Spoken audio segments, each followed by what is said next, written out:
Pacifica Radio, I'm Christina Onnested. President Joe Biden condemned the International Criminal Court's chief prosecutor for requesting arrest warrants for leaders of Israel over its war in Gaza. He spoke Monday at a White House event celebrating Jewish American Heritage Month. We reject the ICC's application for arrest warrants against Israeli leaders. Whatever these warrants may imply, there is no equivalence between Israel and Hamas. And it's clear Israel wants to do all it can to ensure civilian protection. The arrest warrants also target top 3 leaders of Hamas. France, Belgium, and Slovenia have released statements supporting the world's top war crimes court and its chief prosecutor's request for arrest warrants for leaders of Israel and Hamas. U.S. Republican House Speaker Mike Johnson says his party could bring a measure to sanction the ICC. The Center for International Policy welcomed the arrest warrants and urged against outside interference. As President and CEO Nancy O'Kale said in a statement, international law protecting civilians in conflict must be applied consistently and impartially. She also said they call on countries, including the United States, to fully cooperate with and in no way impede the ICC process currently underway. Prosecutors made closing arguments in the election hush money case against former President Donald Trump Monday. His defense attorneys called their first witness, who was threatened with removal over his behavior by the presiding judge. Robert Costello returns for a second day of testimony today. He angered Judge Juan Merchan Monday by making comments under his breath, rolling his eyes, and calling the whole exercise ridiculous, prompting the judge to kick reporters out of the courtroom to admonish him. The judge told Costello he was being contemptuous.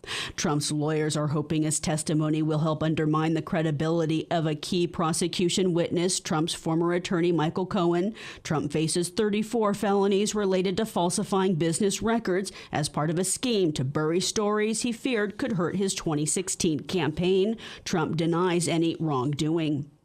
While Ukraine reels under renewed attacks from Russia, Western allies are vowing continued support and more weapons. Christopher Martinez reports. U.S. Defense Secretary Lloyd Austin says the United States is determined to do its part, citing recent aid shipments from a $1 billion drawdown from stocks last month and another $400 million package President Joe Biden announced earlier this month. That includes additional munitions for NASAMS and Patriot air defense systems, more HIMARS systems and ammunition, Stinger anti-aircraft missiles, and Javelin and AT-4 anti-armor systems. This package also includes armored vehicles, and that's essential for Ukraine's work to reconstitute its arsenal. After the meeting, Austin told reporters, "Now Putin is betting that eventually Ukraine will fold, and he's betting that this contact group will crumble, but he's wrong." The Ukraine Defense Contact Group was not the only international body discussing weapons for Ukraine Monday.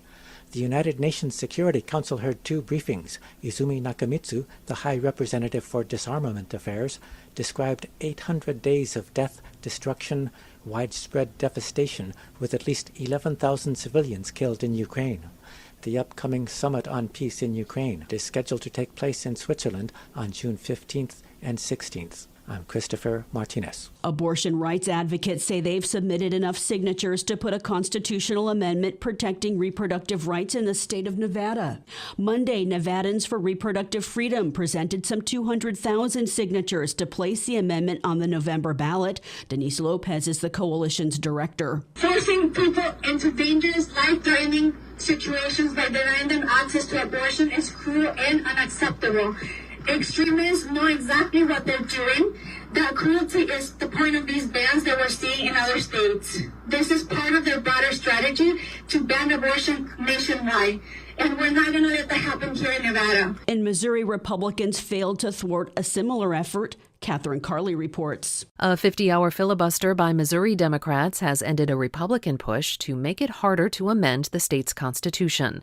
Supporters of abortion rights say they've collected enough signatures for a ballot measure to restore access.